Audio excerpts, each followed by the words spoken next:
In this segment, I'm going to discuss, just do a brief overview of what's called descending devices. Descending devices are those devices that places friction on the rope or tether and allows you to control your descent down a vertical surface.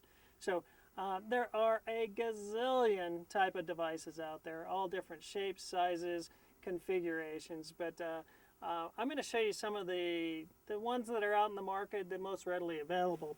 The first, and this one is probably used most readily, it's called a figure 8. This is actually a rescue 8, and a rescue 8 has these little ears, and they're designed for adding additional friction to the rope. Also, it's easy to tie off onto. From there, we have a regular 8. The regular 8, as you see, is a little bit smaller, not as bulky, but also it doesn't have any ears, and this is used as well. Then Petzl has their version of this, which I think is a really good version. It's called a Piranha. What it did is it took a rescue 8 and a simple 8 and kind of combined it to both. You put these hooks on here. It makes it real easy to tie this device off. From there, we have a couple of mechanical devices. These are camming devices. You can see as you move the handle, the cams in there. This is called a Petzl stop. Really good device. Basically with this device, when it's loaded, you squeeze the handle, you go, you let go, you stop. So it's a really good device. We have simple little solutions like this metal, and it's designed in. It's got some hooks to hook into. Again, it's a good rescue device out there. Then this one here, it's called a reverso. It's a belay device. It's also used as a descending device and can be used for a one-way device. So it's multifunctional. So that's another device. We have this one here, which is called a rack, and this is designed and mostly used in rescuing.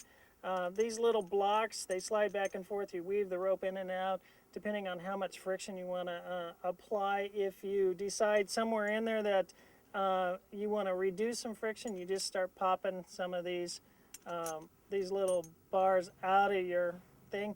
The beauty about this is that you don't have to take the rope out of the system in order to either increase or decrease the friction. You just go in and add it into your system as you need it.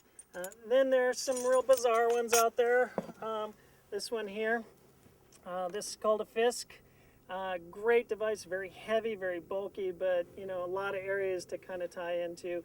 Also got the little hooks on there to tie off onto.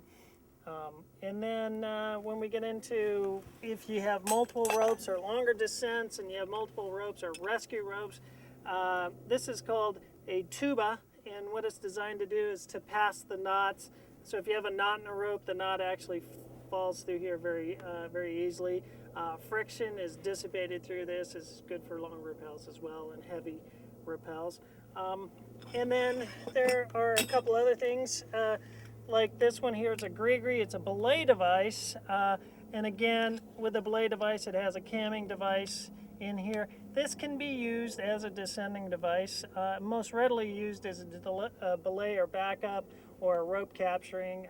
But again, it can be used as a descending device as well. And then last but not least, if you drop all this other down the hill, there's a carabiner. And there's a way that you can use a carabiner as a descending device, and we'll talk about how to do that in a later segment.